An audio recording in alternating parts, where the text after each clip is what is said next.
Everywhere, it is the same. Rising prices, falling supplies, and fears about energy shortages. Alternative energy ideas are the rage: cars powered by fast food, homes powered by the wind, and maybe before long, cities powered by this.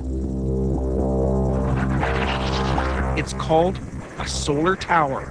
This is a concept that's taking advantage of the heat of the sun to create a thermal updraft to drive turbines to produce electricity. Roger Davey runs Enviromission from a modest Melbourne office. Completed when? He and his team of engineers believe the simple concept of hot air could be the answer to our need for new energy. Absolutely. The solar tower concept is simple enough. The world's largest glass greenhouse attached to a chimney, heated by the sun. It will run on simple convection. So all this project will produce is a vast amount of warm air and a vast amount of clean energy. Cool air is drawn in from the sides of the greenhouse. Once under the glass, the sun's rays heat the air up.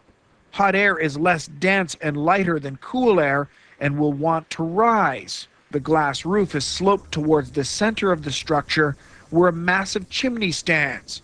The only way out for the air is up. The tall stack creates a stronger draft or chimney effect.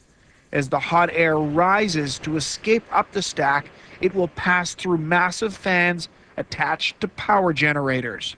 It's nothing like wind farms or wind turbines or anything like that. It's I sort of liken it a little bit more to a jet engine on an aircraft, whereby it's a ducted fan. It actually it's an enclosed propeller, so it runs through a tunnel, if you like, and it gets compressed and to make it faster, and then it impacts on the propellers, and away she goes.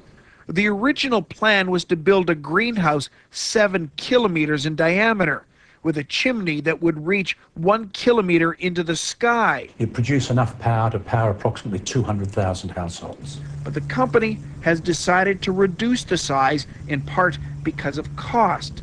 The greenhouse will now be 2 kilometers in diameter, and the tower will be slightly smaller than the tallest building in the world. We're hoping this single power will produce about half as much power as the original plant for far less cost.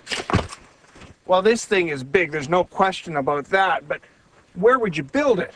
Well, how about out here? The Australian outback. Miles and miles of flat, open space, nothing here, and lots of sun. The Australian outback is the perfect place, and even if it does get cloudy here, engineers say the tower will still produce energy. The company has been working on ways to get more power out of a smaller plant, enough to run 100,000 homes. To keep the plant running when it's dark, the company will store heat in saltwater lakes.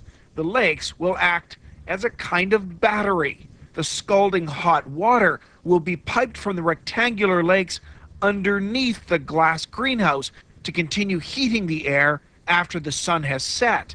So on cooler days or at night time, or to meet more demand, we can bring the heat in under the collector roof at will.